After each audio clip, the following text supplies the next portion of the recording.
Here's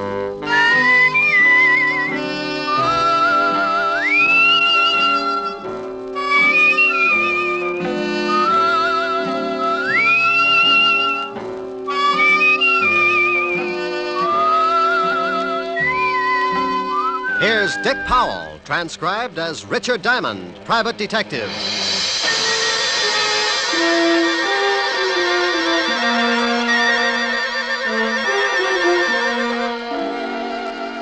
My name's Diamond, and like a lot of working people, at 5 o'clock in the afternoon, I get pretty anxious for 6 o'clock to roll around, especially if I haven't had a client for the last 3 days. But even if I don't expect anyone to drop in before 6, I can't take a chance, so I stare out of my office window on 53rd Street just to kill time. I see the night starting to muscle in on the Broadway bright lights, and I wonder just how many prospective clients are out in the city. Who's getting in trouble, what kind of trouble, and will they come to Richard Diamond for guidance? Now, take the two hard-looking thugs in a downtown hotel room as they watch a pretty blonde hurriedly get into a flashy mink coat. They're going to need plenty of guidance. Where you going, Dottie? I got an appointment. Don't you think you ought to stick around just in case the contact comes in? If it ain't here by now, it won't be until tomorrow. Now stop looking like a couple of anxious bloodhounds. Relax. Sure, Dottie, sure. But you really cannot blame us for being a little disquieted. Don't she look classy, Al? Hey, who you gonna roll tonight, dollface? Your grandmother. Or ain't she out of Alcatraz yet? Hey, I don't like no cracks about my family. Well, what are you gonna do, Stan? People stop by the zoo every day. Now, please, no logomachy. Yeah, no, look, yeah. You keep running off at the mouth like that, baby, and you'll be spitting out all your teeth. Yeah, well, when you kick off, Stan, don't try to sell your body to science. I'll never get both heads in that bottle. Why, you... Please. I'm gonna hit... Please, please. Leave us, Dottie. And Stanley, you shut your big mouth before I shove my foot in it. Go on, Dottie. I think you had better make a hurried percolation. What? Beat it. Oh, Al, why didn't you let me mess her up a little? She's always acting like she's got a family background. I do not know whether her family had anything to do with it, but it is a very nice background to gaze at. Now shut your ugly face and let us start tailing her. Tailing her? What for? I think she is up to something. Yeah, well, sure she is, but I don't want to get booked as a peeping Tom. Stan, you are a melonhead. I think she is going to try a cross. Florida has never been late with the numbers before. You think she's going to pick up the bundle and skip? No. I just want to see what she does with her evenings. Oh, well, I can tell you that. Stanley, please. You arouse my irascibility. Oh, I'm sorry, Aloysius.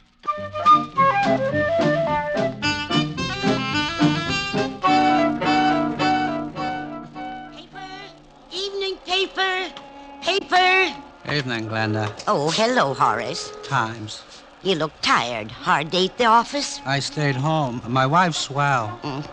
Here's the Times. Yeah, thanks. Good night, Glenda. Good night. Papers. Evening papers. Have you got a late edition? Why, yes, right here, dearie. You got it? Yeah, in the purse. Put it down on the counter and look through the paper. Okay. Paper. Evening paper. What do you want me to do with the purse? Keep it till I meet you at the train. Sure, honey. It's good to be working again, ain't it, Dottie? I gotta go. They usually got a tail on me. I'll see you tomorrow morning. Relax. We're in the chips. Paper. Evening paper. Paper, sir? No, but I will take that purse. Purse? Oh, why, that nice young lady must have left it on the counter when she looked at the paper. Please, just extend your agent index and shove it over here. Why, I can't do that. It belongs to that young lady. Oh, look, it would make me very unhappy to have to shove all those nice old wrinkles around, but I am in need to possess one patent leather handbag. Now, if you will kindly move it in my approximate latitude, you old bat, we can dispense with all... Why, you poor excuse for a lowbrow gunnif. Madam. For 2 cents, I'd wrap a lead sap across your flat head. Well, hello, Glenda. Hello. How's business? Oh, Officer Quine. Aren't you on a little late? Yes, I've been changed to the 6 o'clock beat. Well, good evening, sir.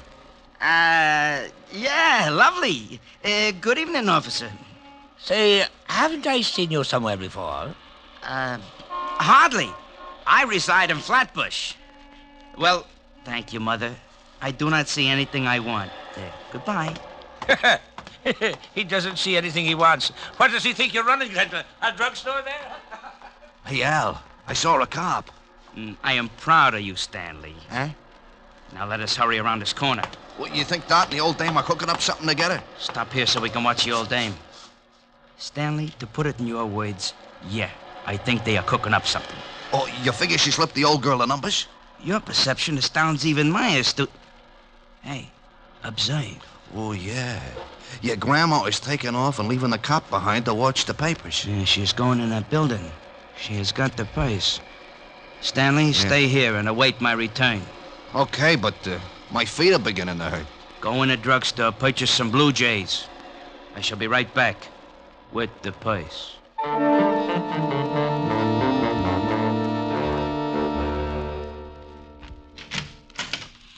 Mr. Diamond. Well, hello, Glenda.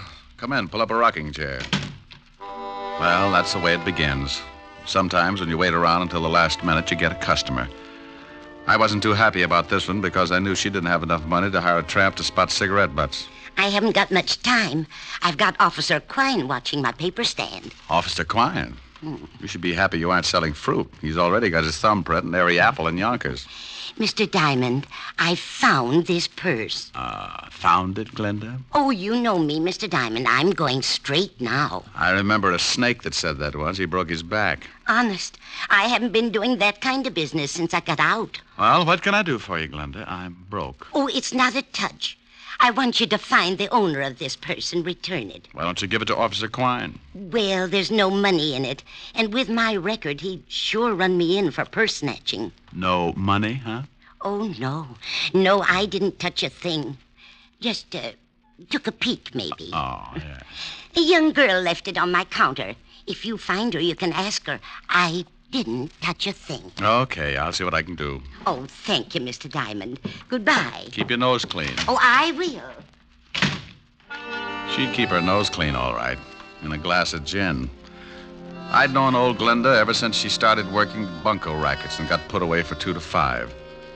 I was sure she'd lifted the dough from the purse, but I opened it and went through it anyway.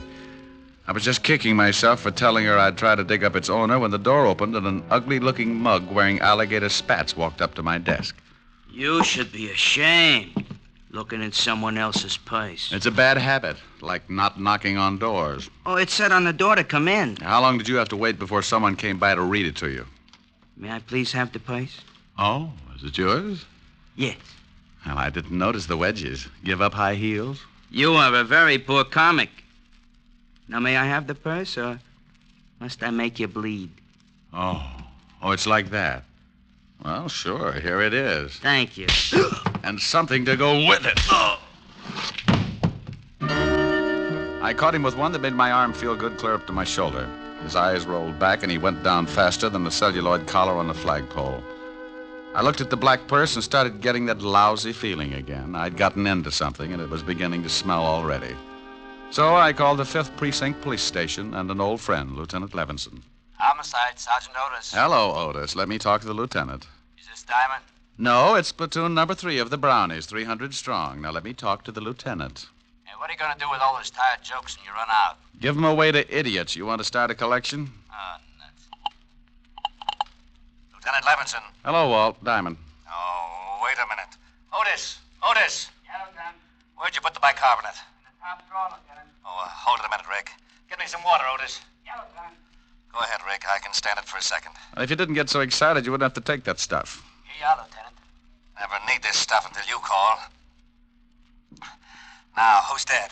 Nobody, but there's a guy in my office lying on the floor. He's dead. He's got to be. No, he isn't, Walt. I just belted him in the mouth when he tried to get rough. Wait a minute. He's trying to wake up. Groan for the nice policeman. You hear him, Walt? Okay, so some guy got tired and went to sleep on your floor. What do you want me for? Hold it a second, Walt. He's getting a little too active. What did you do? I kissed him good night. What did you do that for? Well, I've seen him somewhere. I think he's wanted. Oh, well, hang on to him. I'll send the wagon down. The door will be open. I'll fix it so he doesn't get away. Wait a minute, Rick. Where are you going? Well, about 5 minutes ago, an old dame hands me a black patent leather purse and asks me to find the owner. Right afterwards, this cultured gorilla wanders in and says the purse belongs to him. Oh, what's in it? Nothing much. A compact, book of matches, and a handkerchief. Smells nice. No money? No? Oh, I got to stop by Helen Asher's for a minute, and then I'm going to find out what makes this purse so valuable. Say hello to Helen for me. Sure thing. Bye, Walt. Be a good boy. Goodbye.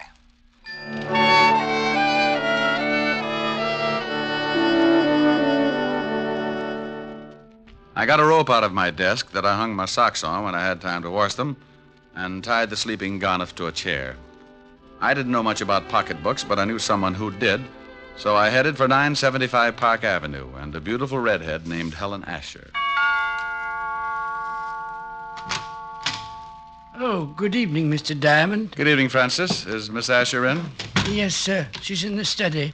Shall I announce you? No, just dig up something that'll get me back on my feet. I'll let myself in. Yes, sir. Mr. Diamond. Yes, Francis? If you'll pardon me for saying so, sir, I just love the way you talk. Well, thank you, Francis. Eaton, 98. Majored in Sloyd. Oh, my goodness, you're pulling my leg again. Anyone home? Rick, you got here. Hi. Hi. Well, since when did you start carrying a purse? Like it? Matches my complexion. Oh, you idiot. Take a look. Whose is it? Got to find out. It's worth something. One guy already tried to get it the hard way. Cigarette? Oh, thanks. It's got some initials on it. D.K. There's nothing valuable in it. I know. That's what I can't understand. Got a match? Here's some in the purse. Thanks. Here. Adams Hotel. Flophouse with sheets. Compact's never been used. My darling. Well, thanks. The perfume and the handkerchief, silly. It's my darling. Oh. Ah, don't look so hurt. So are you. Well, come here. Rick. Here's your drink, Mr. Diamond. Oh, my goodness. Oh, that's all right, Francis. I was just trying to convince your boss we should take in the wrestling matches. Why, Francis, you're blushing. Oh, pardon me. Miss Asher's residence? Yes, sir. One moment, sir. It's for you, Mr. Diamond. Oh, thank you, Francis. I'll see if the dinner is ready, Miss Helen. Hello? You get right down here. What? Lieutenant Levinson. Get down here to the station, Diamond. You're in trouble. Diamond? Oh, wait a minute. Slow down. Not dead, huh? My stomach starts getting back to normal, and you have to knock some guy off. Knock some guy off? I don't know why I should waste time with explanations. I ought to just send Otis over there with the wagon, but I like your girlfriend too much. What are you babbling about? I thought you said the guy in your office was still kicking. What? Yeah, somebody made a punchboard out of his chest, and I like you for a suspect. Now get down here. Wait a minute, Walt. Somebody shot him? Yeah. If that wasn't what killed him, he died of fright when he saw the bullets coming.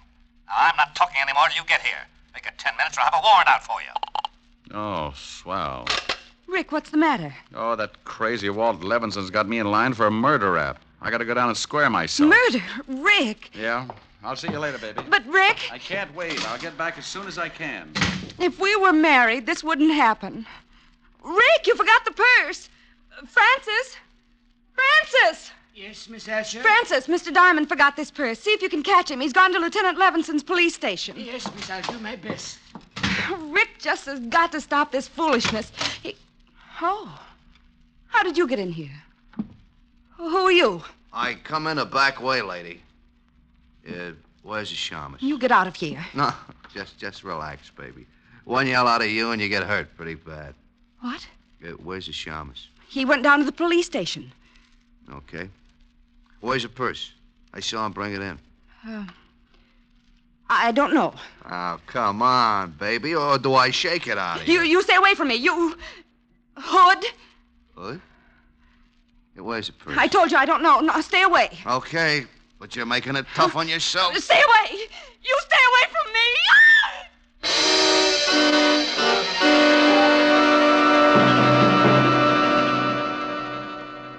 With her head tucked underneath her arm, she walks the bloody tower.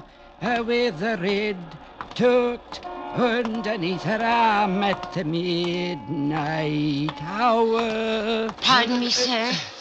Yes, madam? I believe you have my purse. I beg your pardon, but this purse is the property of Mr. Diamond, private detective. Yes, I know. I gave it to him to hold for me. Well, I'm very sorry, madam, but you'll have to claim it from Mr. Diamond himself. Oh, yeah?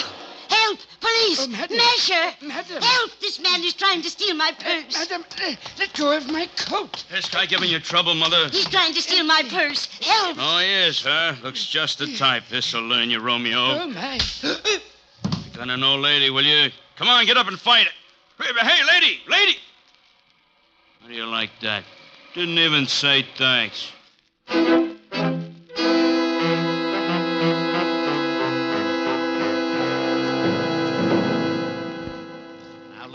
I don't care what you say. You told me you had a guy in your office. When my men got there, they found him tied in the chair with 3 bullet holes in his chest. He was making noises when I left. Some guys do that when they get shot. Oh, stop being an idiot. You know I didn't kill him. Yeah, I know it, but what do I tell the commissioner? That I let you go because you're a friend of mine, used to be on the force? No, but you don't have to act like I rubbed out the whole West Side. Well, I'm mad. I want to retire in 5 years, and I want to do it with a healthy stomach. Yeah? Lieutenant, Murphy's got some guy out here he picked up for purse snatching. Says he's a friend of Diamond's and wants to see him. Send him in. This can't get any screwier than it is already. I got a purse snatcher who says he knows you. Purse snatcher? Francis. Yes, Mr. Diamond. I don't feel so well. That's all, Otis. Isn't he your girlfriend's butler? Yeah. What happened, Francis? Well, sir, I was bringing that purse down to you. That's right. I left it at Helen's. Yes, sir. Well, a little old lady approached me on the street and claimed it belonged to her. What did she look like? She had white hair, and she was wearing an old shawl. I think she'd been drinking gin, sir. Cheap gin. Glenda. Glenda Bergen? Is she the one who gave you the purse? Yeah. And then what happened, Francis? When I wouldn't give her the purse, she started yelling and called me a masher. And some enormous gentleman arrived and clouted me in the jaw. Oh, it was disgusting, sir. And the old lady got the purse? Yes, sir. She ran off, and the enormous gentleman sat on my chest until an officer came and carted me off to this place. Was Miss Helen all right when you left her? Why, yes, sir. You don't think... I don't know. But if they knew I had the purse and spotted me going into Helen's... Here, Rick, use his phone. Thanks. Don't you see, Walt, this whole thing has something to do with that purse. Purse, schmurse. I've still got a stiff on my hands. Oh, my goodness. Yes? Hello, honey. You all right? Oh. What's the matter? Hi. Please come home. What happened? A man broke into the house looking for that old purse. I told him I didn't know where it was, and he started slapping me. He did, huh? Yes, and I need comforting. Well, honey, I've still got something to do. Lock all the doors until Francis gets back, and I'll be over as soon as I can. All right. Did you get the purse? Francis will tell you all about it. Bye, baby. Bye. Rick. Some louse shoved Helen around. Francis, get over there and take care of her. It's all right if he goes, isn't it, Walt? I guess so. Otis, I'm releasing the guy that was picked up for purse snatching. And don't say, yeah, Lieutenant. Okay, Rick. Oh, thank you, sir. Step on it, Francis. Miss Asher needs someone to take care of her. Yes, sir. Walt, give me 2 hours to find out what this is all about. Are you going after Glenda? Yeah. If she's tied up with this killing, I'd better send some of the boys along. Give me 2 hours alone. I want to find the guy who shoved Helen around. Okay, Rick. 2 hours, and I put in a general alarm for you and the old dame. You know where she lives? I got a shack over near the East River. Thanks, Walt. Otis, let Diamond go and bring me a tablespoon and some water. And Otis, shut up.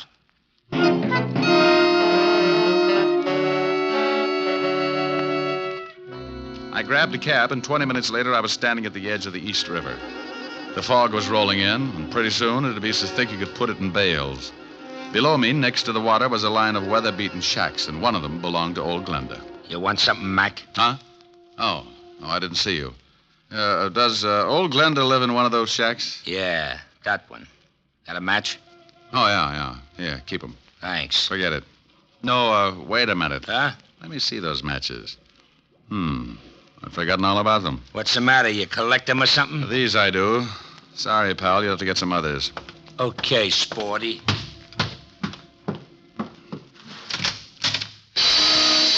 The inside of the shack looked like a hardware store after a good earthquake. Someone had torn it to pieces, and old Glenda had gotten the same treatment. She was lying on the wooden floor staring up at me. She couldn't close her eyes because a rope around her neck was squeezing them open. Is she dead? Huh? I followed you down. Well, hooray for you. The next time you sneak up on somebody, you're liable to end up with a skull fracture. Just wanted to see what was going on. Is she dead? Unless she can breathe through her feet. She's been strangled. Gonna call the cops? No. I thought I'd rub her wrists for a while. Now, here's a buck. Call Lieutenant Levinson at the 5th Precinct and tell him what's happened. Sure. Got a nickel? Yeah, here. And tell him I've gone over to the Adams Hotel on 28th Street. My name's Diamond. Good for you. Now step on it.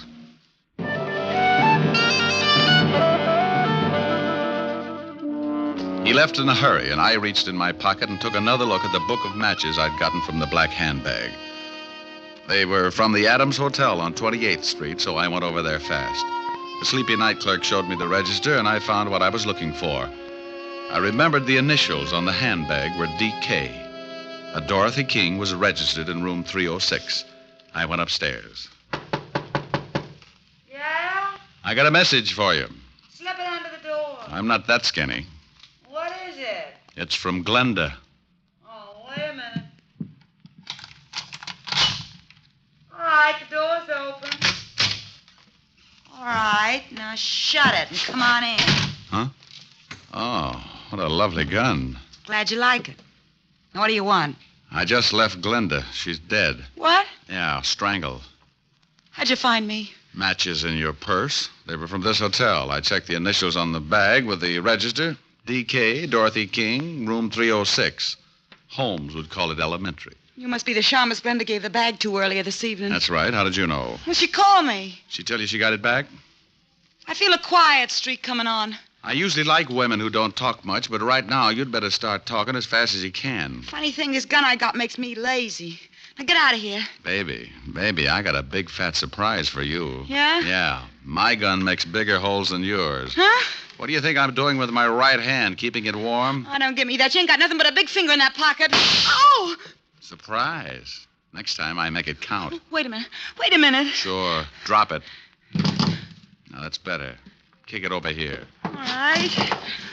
Please, I didn't kill Glenda. Where's the purse? I ain't got it, honest. Well, who has? Now, look, baby, I'm in a bad mood. Honest, I don't know. That's right. She don't, mister. Stan. Well, you certainly know some pretty ugly company, Dottie.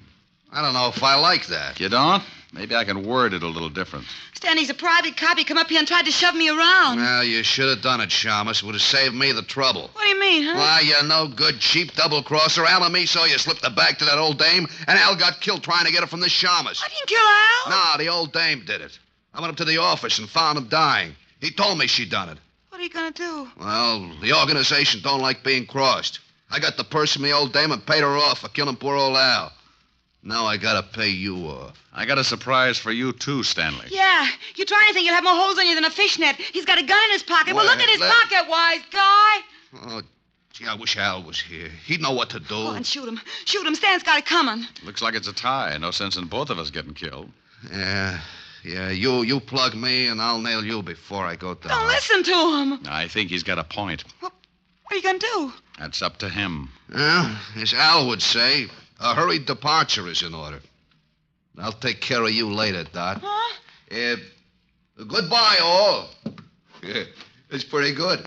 Al would like that. Don't let him get away. Stop him. You stop him. All right, baby. Where's he going with that purse?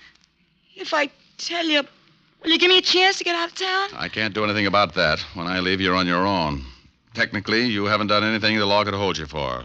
I haven't? No, but that won't stop me from pushing you around. Now, let's have the story. If Stan hasn't been there already, he's headed for a locker in the subway station at 34th Street. What's in the locker? $100,000 in counterfeit bills. Oh, baby. Counterfeit. You have been naughty. Now, Papa, we'll have to keep you on ice for the cops. Get in the closet. Oh, please, give me a break. Sorry, honey. Get in. Ouch, you're hurting me. Please.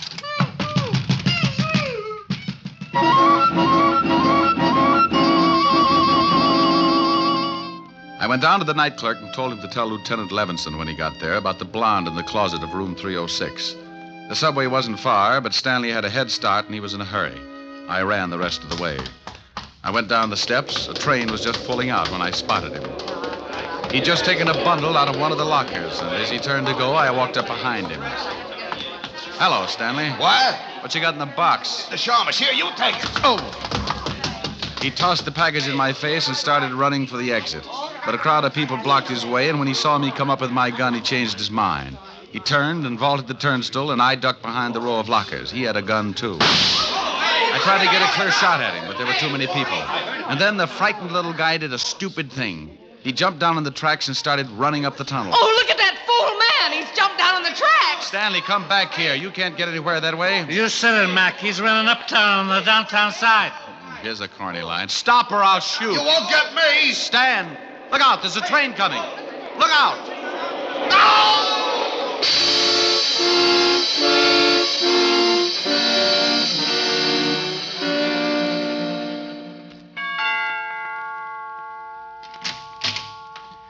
Oh, Mr. Diamond, come in. Hello, Francis. Is Miss Asher all right?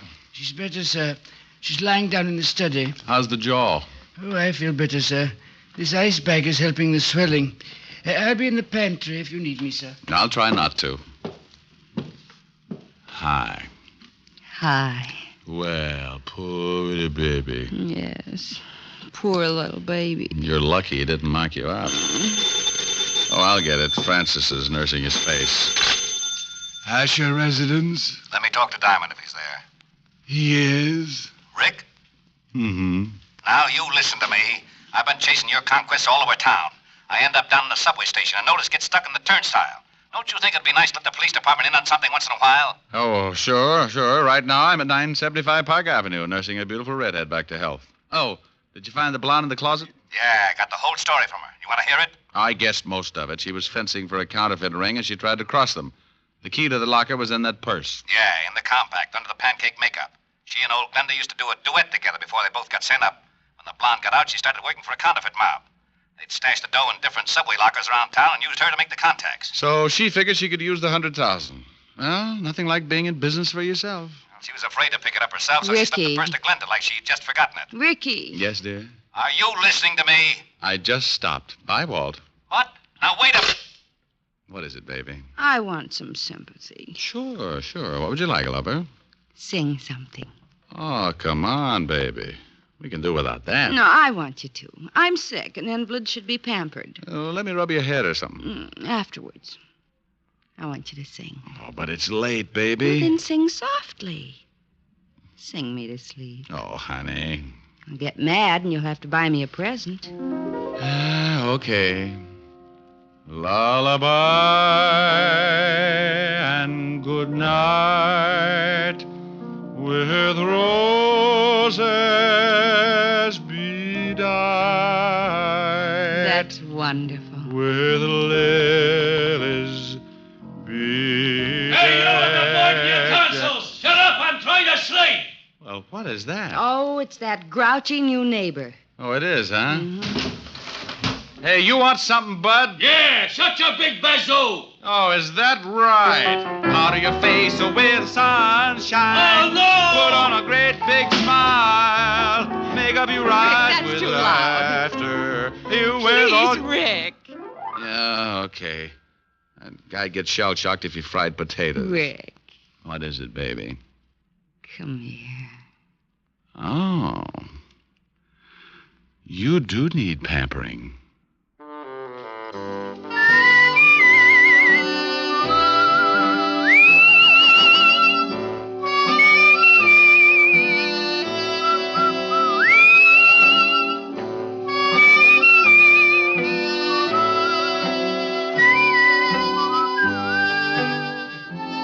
You have just heard Richard Diamond, Private Detective, starring Dick Powell. Helen was played by Virginia Gregg, Lieutenant Levinson by Ed Begley. Also in our cast were Wilms Herbert, Betty Lou Gerson, Jane Morgan, Jack Crucian, Hy Averback, Herb Butterfield, and Wally Mayer. Music was under the direction of David Baskerville. Richard Diamond is written by Blake Edwards and directed by William P. Rousseau. Now, this is Eddie King inviting you to be with us again at the same time next week, when we will again bring you Dick Powell as Richard Diamond, Private Detective. This program has come to you transcribed from Hollywood. This is NBC, the national broadcasting company.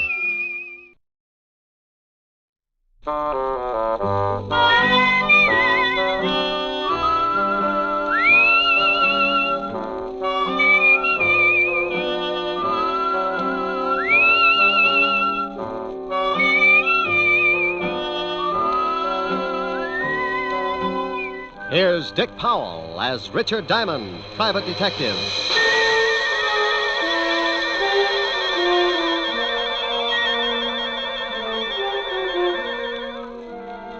My name's Diamond, and I'm in business for a very simple reason. I like money. Oh, sure, I could do better, but I don't believe in straining myself. I might make a few bucks more, but so what? You work harder, your back gets weaker, and you take that extra couple of bucks and spend it for a brace to keep you from folding in the middle. No, I got a little one-room office that leans out over Broadway, and I'm very happy. Sometimes I get a case that lasts a week, $100 a day in expenses, and I make enough to pay the rent. Take my girl Helen Asher to dinner a couple of times and rest my feet on the desk like a prosperous businessman. I'm in partnership with a shill called Human Nature. And with him on my side, it just figures that people are going to get in trouble. Like the character who's ringing the doorbell of an apartment on the east side. He's built just right for more trouble than he can handle.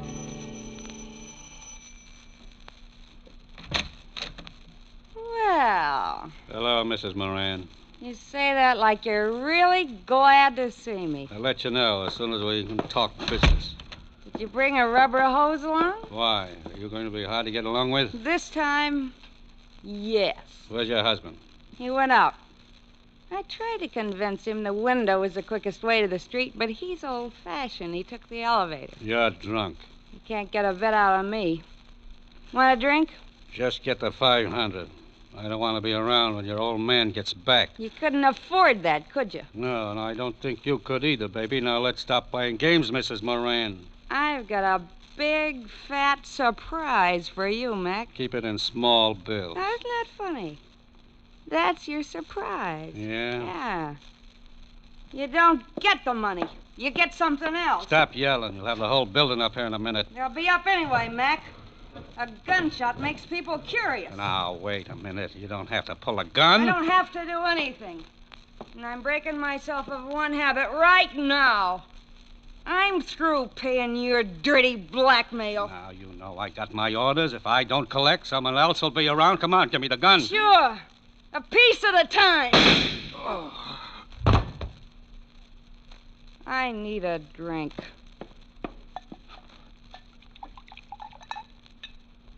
Well, here's to nothing, Betty, old girl. Oh.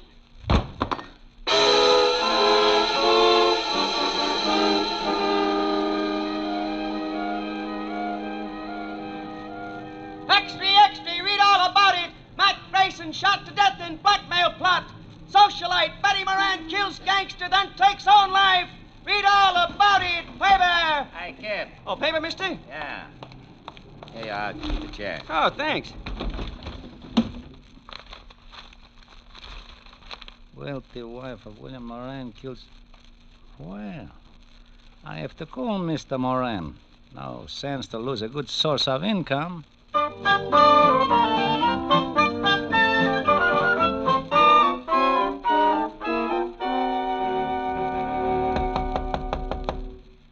Yeah, come in. Mr. Diamond? Over here. Oh, this clothesline, I couldn't see you. You always do your laundry in your office? Free soap. Pull up a chair, Mr. Moran. William Moran. Oh. Nice pair of Argyles. One of my old clients. Sends them down from Sing Sing. Have you read the morning papers, Mr. Diamond? I haven't had time. Took some throw rugs down to the laundromat before I started on the socks. My wife died last night. What did you eat for breakfast? Why, pancakes and eggs? Why? You must eat a whole pig when you're not in mourning. How did she die? She was shot to death. Couldn't she get 2 people for a pyramid club? She was being blackmailed. It's usually the other way around. The victim shoots the blackmailer. She did that. His name was Mac Grayson. I want you to find the other man behind this blackmail ring. Oh, what makes you think there was more than one? I received an anonymous phone call this morning. It was from a man who said he was a friend of Mac Grayson. He made it perfectly clear that he was going to continue with the blackmail. You, know what they had on your wife? She was a very wealthy woman, Mr. Diamond. Before she married me, she was rather wild. Well, they get that way sometimes. There were some letters. Why don't you go to the police? As far as they're concerned, the case is closed. They say it's a murder and a suicide, and that's that. But I want to get the people who drove my wife to suicide. Okay, Mr. Moran, but if you want me to try and dig up your blackmailers, my fee is rather high. I want to start sending my laundry out. Money is no object. That's the nicest thing you could have said. $100 a day and a fifth of plasma. Plasma, Mr. Diamond? 100 proof. I never know what I'm going to run into in a case like this. I may bleed a little. You can reach me at Evergreen 4, 5021. I'll write you a check. Here, use my pen. It's getting an inferiority complex. Do you know anything more about this man who called you this morning? Yeah, only that he said he was a friend of Mac Grayson's. There you are, Mr. Diamond. This should be enough of a retainer. Oh, yes. And that's all you know? I'm sorry I can't be of more help. Oh, you've been a brick. I'll get the rest from homicide. Thank you and goodbye, Mr. Moran. Goodbye, Mr. Diamond, and good luck. Oh, I'm sorry. I knocked down some of your washing. There. Well, I'll be hearing from you. Well, that's the way it goes. 1 minute you're washing socks, and the next you got enough money to stake out a claim on every night spot from Mott Street to Harlem. Unless a particular blackmail ring likes to kill private detectives. I had a hunch the assignment might run into overtime, so I put in a call to a lovely redhead named Helen Asher. Francis, the butler, answered, and I told him to pass the word along that I might be late for my date. I hung up before Helen could get on the pipe and start screaming at me like a wounded eagle.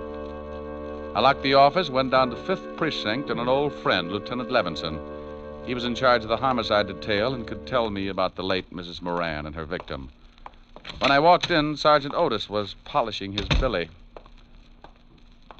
Hello, Otis. The lieutenant in? Well, Richard Diamond, the all-American gumshoe. Oh, you're just jealous because that club you've got is a better shape than your head.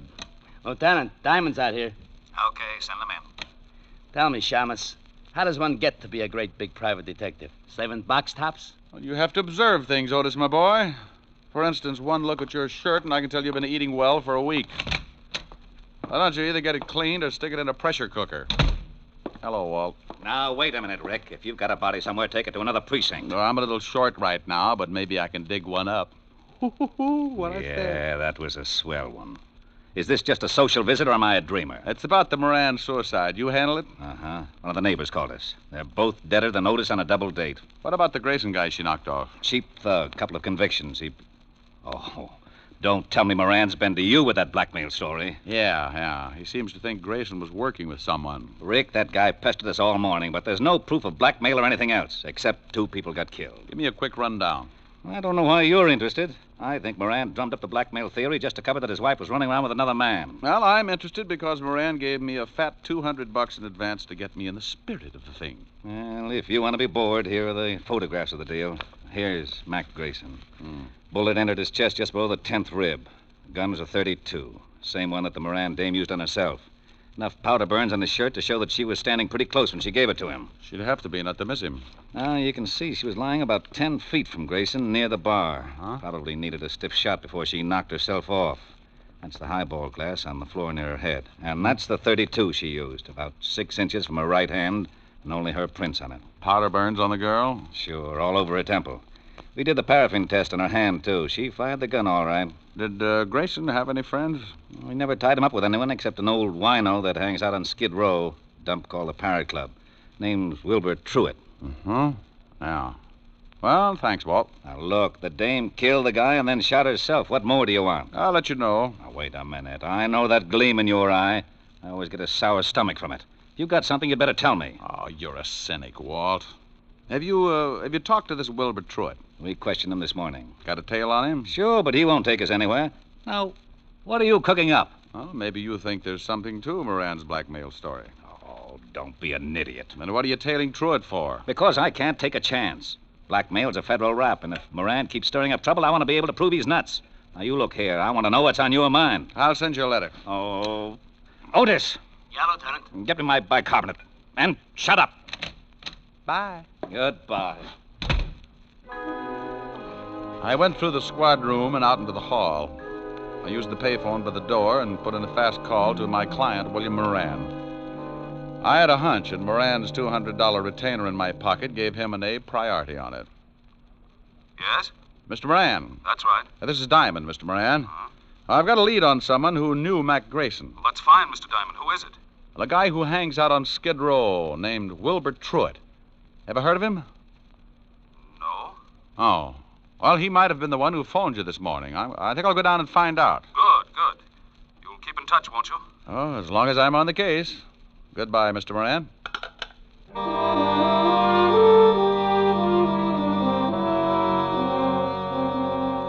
I left the 5th Precinct and headed for Skid Row. If you've never seen the street, it's a liberal education in the misery of human beings. Even the sun winds up with a hangover if it shines on the place too long. The Parrot Club was a cellar with a low ceiling and a drink of wine for 10 cents a glass. The smell of stale alcohol was so strong that if you opened the door to air the place out, the walls would probably cave in. I found Wilbur Truitt sitting at the bar with a dirty towel around his neck. He held the towel and a glass of wine in one hand, and with the other he pulled the towel, lifting his hand and the glass up to his mouth. You must have been an engineer. I learned this little stunt in grammar school, bucko. I started missing my mouth 30 years ago, so I use this towel as a sort of alcohol pulley. It cuts down the element of risk. Hate to spill a drop. You know a guy named Grayson? It's the shakes, bucko. I am completely exhausted after a night of revelry, and my hand waves like it was flagging down a caravan of whiskey trucks. Look, friend... But after 1 or 2 pick-me-ups, I am perfectly capable of lifting the glass by myself. And come nightfall, I'm in excellent condition to entertain my little friend. Oh, swell. Most cowards let the little fellows frighten them, and they end up in Bellevue, but I like them. They worried me at first, but when they found out how much I drank, they began to show the strain, and the shoe was on the other foot, so to speak. Oh, no. They tried to frighten me the first night, but I just kept right on with one bottle after another, and it finally drove them to drink. Now my DTs have hallucinations. We are rapidly building up a thriving community. What were you saying, bucko? Something about the evils of self-indulgence, but I've forgotten now. Good. In that case, I will let you buy me a drink. Oh, sure. Waiter, bring the bottle. You just gave me cold chills. If I lick your hand, it's only a sign of fond endearment. Okay. Now, do you know a guy named Grayson?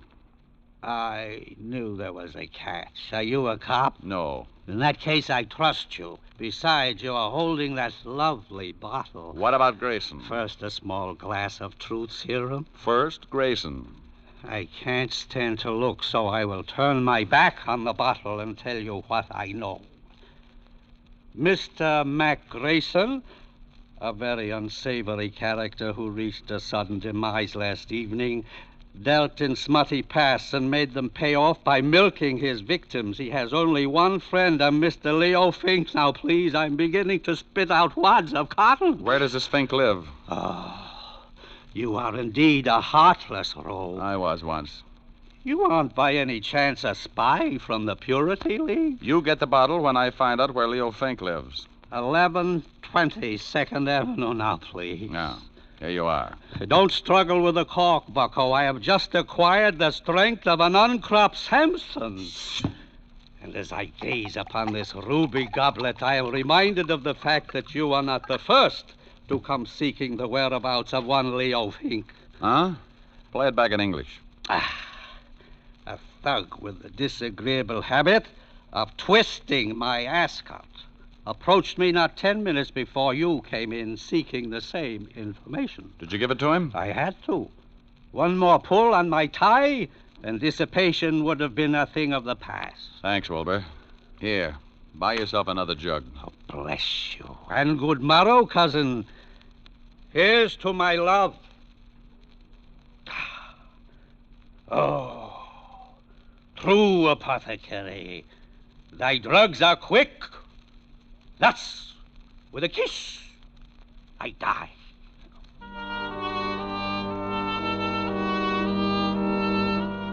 I left Wilbur with his first love and walked out on the street.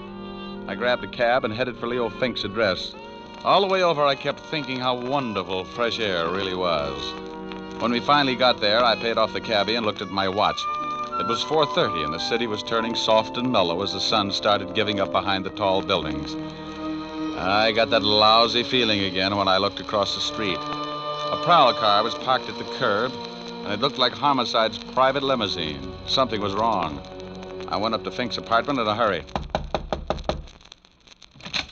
Yeah?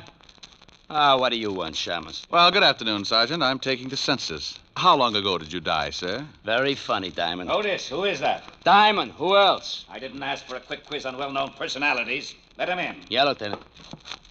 Shame on you, Otis. You'll never make an Eagle Scout. Hello, Rick. What do you want? I'll bet he's dead. You'll bet who's dead? You know who's dead. Sure, I know who's dead. Who do you think is dead? The guy I came up here to see. Well, who did you come up to see? Well, I think it's the guy who's dead. Don't you know? No, I ask you. Well, I'm telling you. You told me nothing. Look, why are you up here? Because I'm looking for a guy. What guy? I think it's the guy who's dead. Who's dead? Oh, he's on third. Don't you know? I think I know, Lieutenant. You shut up. Of course I know. Well, all right. If you're going to hold out on your old pal... Now, wait a minute. How did we get into this thing? Otis! Here's your bicarbonate, all mixed. All right, now let's start again. Walt, who's dead? Oh, let's not have two bodies up here. The guy's name is Fink, Leo Fink. Why didn't you say that in the first place? Because I don't have to do anything I don't want to do. Walt. Lieutenant Levinson. Now, what are you doing up here? Well, I came up to see Leo Fink, that's all. Well, he's in the other room. If he spills anything, don't believe it. He's been dead for 10 minutes. That's too bad. He knew Mac Grayson. Yeah, how did you find out? That sweet old gentleman you sent me over to, Wilbur Truitt. Oh, you got something out of him, huh? What else did he tell you? Nothing, but we struck up quite a friendship. I'm going to go back over and see what another bottle of wine will do to his memory. I'd better haul him in. Oh, don't do it, Walt. Don't do it. I can find out things a lot quicker. Shh. I got a system. Okay, but keep me posted. I've got to clean up here. How did Fink get it? 2 bullets in the head. No idea who gave it to him. They used a Luger, I think. Hey, have you questioned Otis? Oh, go on. Get out of here. Walt, tell me, did you check the prints on that highball glass next to Mrs. Moran to find out whether they were from her right or left hand? Now, what difference does it make? I'll let you know. Now, you wait a minute. No, I can't. I'm behind schedule now. Bye. Oh, Otis!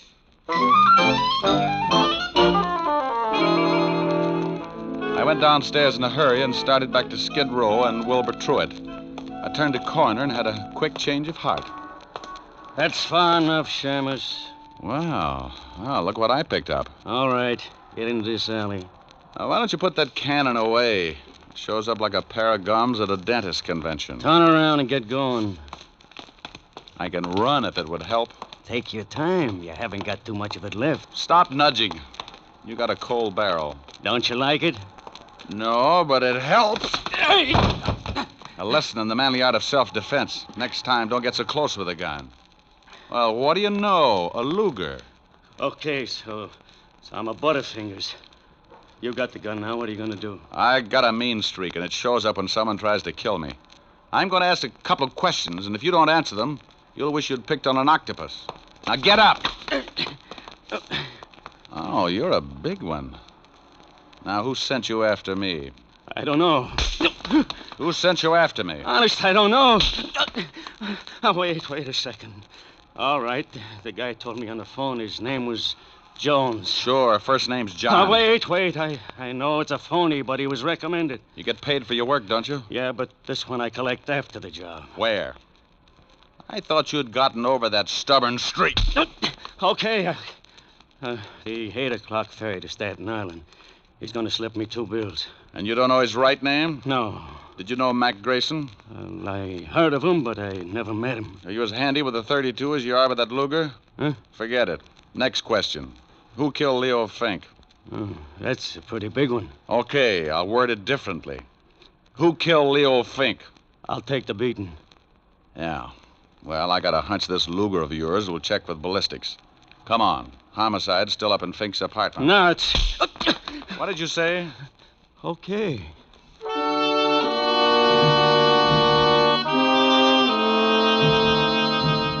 I hustled Louie up to Walt and left him handcuffed to Sergeant Otis. They deserved each other. Louie said he was going to be paid off at 8 o'clock, and my watch said it was 7:15. That gave me 45 minutes to check at homicide and still catch the ferry to Staten Island. The fingerprint man at the 5th precinct put the prints from the highball glass under a microscope and told me what I wanted to know. My hunch had been right. So I grabbed a cab, and 20 minutes later, I was paying for my ticket at the ferry landing. A thick, wet fog was beginning to roll in off the river, and by 8 o'clock, it was hard to even see your watch. Someone was playing a piano in the lounge as the ferry began to move slowly across the river. I didn't know who I was looking for, but I figured if there was going to be a payoff, it would be outside. I leaned against the rail and took out a cigarette. Got the match, mister? Huh? Yeah, right here. Thanks. Lousy night. Yeah. He wasn't my man. When he struck the match, I could see his dirty work clothes and his factory badge. I started down the other side of the boat. Finding a killer in that fog was like looking for your car keys in a mine shaft. I reached the bow of the boat, and right then I knew I was about to score. I get a tight feeling in my stomach when I start closing in on danger. I spotted the dark outline at the rail, so I pulled my hat down and walked up beside him. He was hunched over with his arms resting on the rail. Terrible night. Mm-hmm. Be awful if you had to find someone in this fog. Not if he found you first. Yeah. I like the name Louis Osgood. Ever hear of it? I like the name Moran. Huh? William Moran. Who are you? Just an employee. Diamond. Hey, you get a gold star. Well, what do you want? Have you found the blackmailers? Now stop playing Alice in Wonderland. I just pushed around your hired gonnet, Louis Osgood. He had enough to say to put you away for a long time. He couldn't have. He didn't know. Didn't know your name? Who murdered your wife, you or Louis Osgood? Why do you say murder? The police said it was suicide. Well, I got news for you, Buster. Homicide just changed its mind. I checked and found out that the highball glass near her head was covered with prints from her right hand. What does that prove? It proves that to take her own life, she'd have to have fingers a foot long. The prints on the gun were also from her right hand. You're going to tell me that your wife shot herself while holding a highball glass in the same hand? That's not my problem, Mr. Diamond. Well, I think it is. If Louis Osgood didn't shoot her, that leaves just one suspect, you. Now, let's take a walk back to the cabin. I want to keep an eye on you for homicide. All right. This is where I leave you, Mr. Diamond. Hey, come here.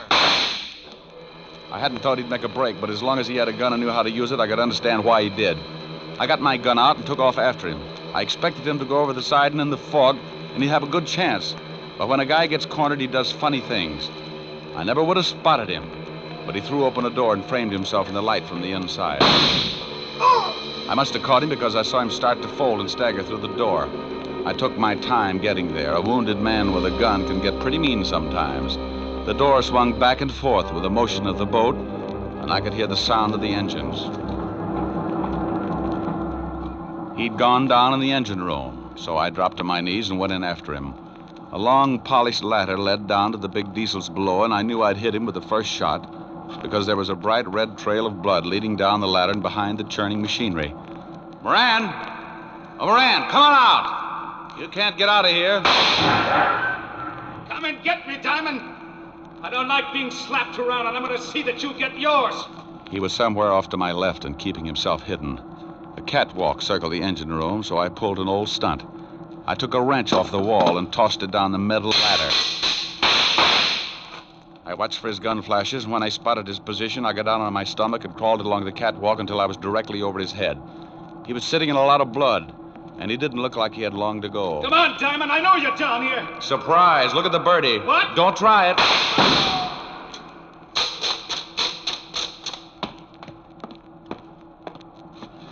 Sorry, Moran, but this just wasn't your night. You want to tell me about it? I shot my wife.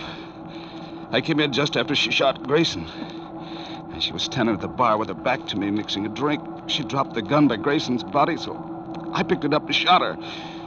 Wiped my prints off and put hers on it. Why did you do it? I hated her. She had money. I found some letters and turned them over to Mac Grayson, the well-known blackmailer. I wanted him to drive her crazy until she drank herself into a sanitarium, and then I'd have her money. I never guessed she'd kill Grayson, but when I did, I saw a chance to kill her and make it look like suicide. You should never have called me. The police were satisfied. I had to find Leo Fink. He knew I'd hired Grayson, and he was going to blackmail me. So when I dug up the little wino that knew Fink, you hired Louis Osgood to bump Fink and me. Is that right? Hey, Moran. Oh, well, it was a dull conversation anyway. Lousy night.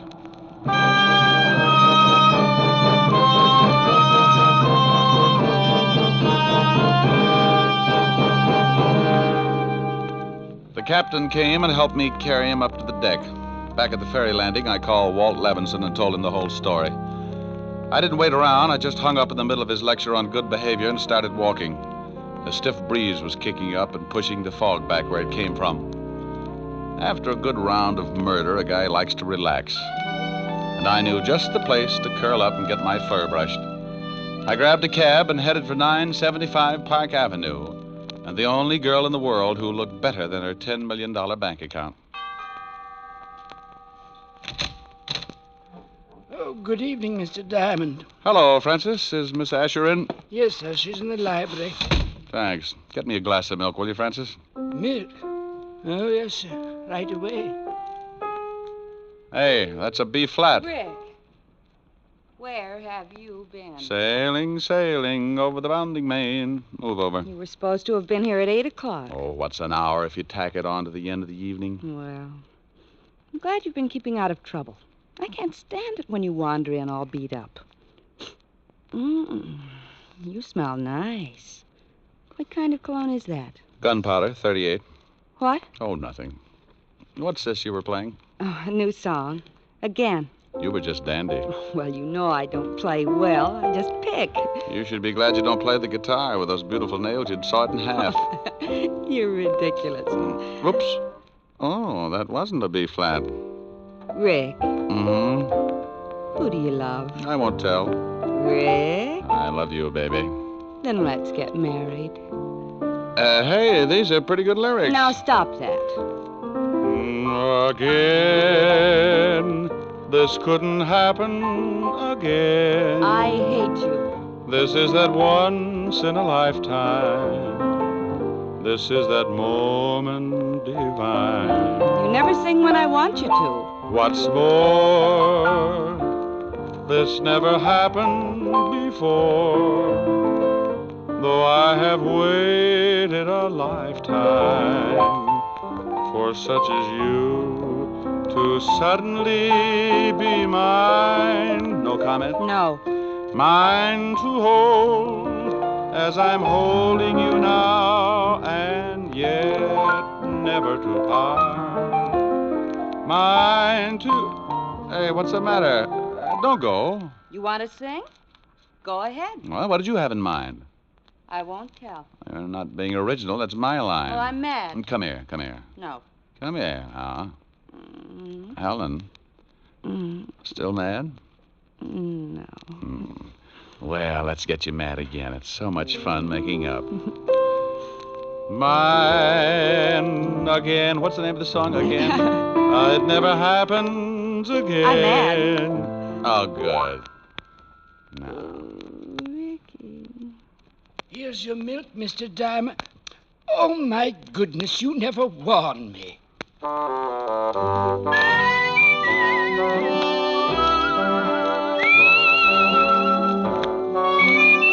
You have just heard Richard Diamond, Private Detective, starring Dick Powell. Helen was played by Virginia Gregg, Lieutenant Levinson by Ed Begley. Also in our cast were Wilms Herbert, Tal Avery, Herbert Butterfield, and Jack Petruzzi. Music was under the direction of David Baskerville.